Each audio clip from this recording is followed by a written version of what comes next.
Le peuple libre s'interroge aujourd'hui. Depuis quelques semaines, les masques tombent. Entre les révélations de Corneille Nangaa, les déclarations de Paul Kagame lui-même et les derniers rapports des Nations Unies, l'opposition C64 est dos au mur. Et une question nous brûle les lèvres. De quoi parle-t-on vraiment? D'un combat d'idées ou d'un combat de poche? 1. Le gâteau a grossi, les invités ont changé. Depuis l'indépendance, la politique en RDC repose sur les mêmes recettes. Des hommes à forte notoriété, épris de leur posture, font valoir leur place à la table du gâteau RDC, soit par la force de mobilisation populaire, soit par leur impact dans les zones à conflit qui les ramènent sur le gâteau, au nom du peuple, mais sans le peuple. Regardez les chiffres, ils ne mentent pas. Sous Joseph Kabila, le budget national était autour de 300 millions de dollars. En 2019, début FCC Cash, il passe à l'équivalent de 5,6 milliards de dollars. En 2020, 10 milliards de dollars. Puis l'Union sacrée arrive. 2022, 12 milliards de dollars. 2023, 15,5 milliards de dollars. 2024, 17,7 milliards de dollars. 2025, 18 milliards de dollars. Et en 2026, 20,3 milliards de dollars.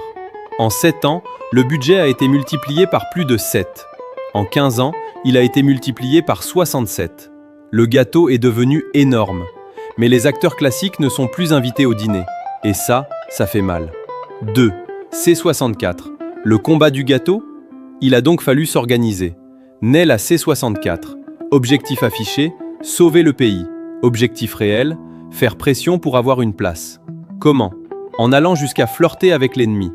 Et il a suffi que le président de la République confirme l'organisation d'un dialogue pour que le masque tombe. Plus de marche. Plus de dépôt de plainte, plus de demande de démission. Serait-ce donc l'argent la vraie raison de cette opposition? Martin Fayulu, sous la pression des épingués, serait-il prêt à taire ses convictions? Ses membres à l'ECID voient leur combat pour la course au gâteau promis ne produire jusque-là aucun sucre. Et Fayulu n'est plus aussi jeune. Délice Sesanga? Conscient que les urnes ne seront jamais de son côté, les accords politiques peuvent lui permettre d'exister politiquement et de réaliser un rêve d'enfant. Être ministre de la Justice. Et Jean-Marc Kabound? Dans une aliénation de la pensée due au mariage contre nature qu'il a consommé avec Joseph Kabila, à qui il doit des comptes aujourd'hui? Car lorsqu'il a choisi d'aller devenir l'ami de son ennemi, il a vendu son âme au diable. 3. Le peuple libre est choqué.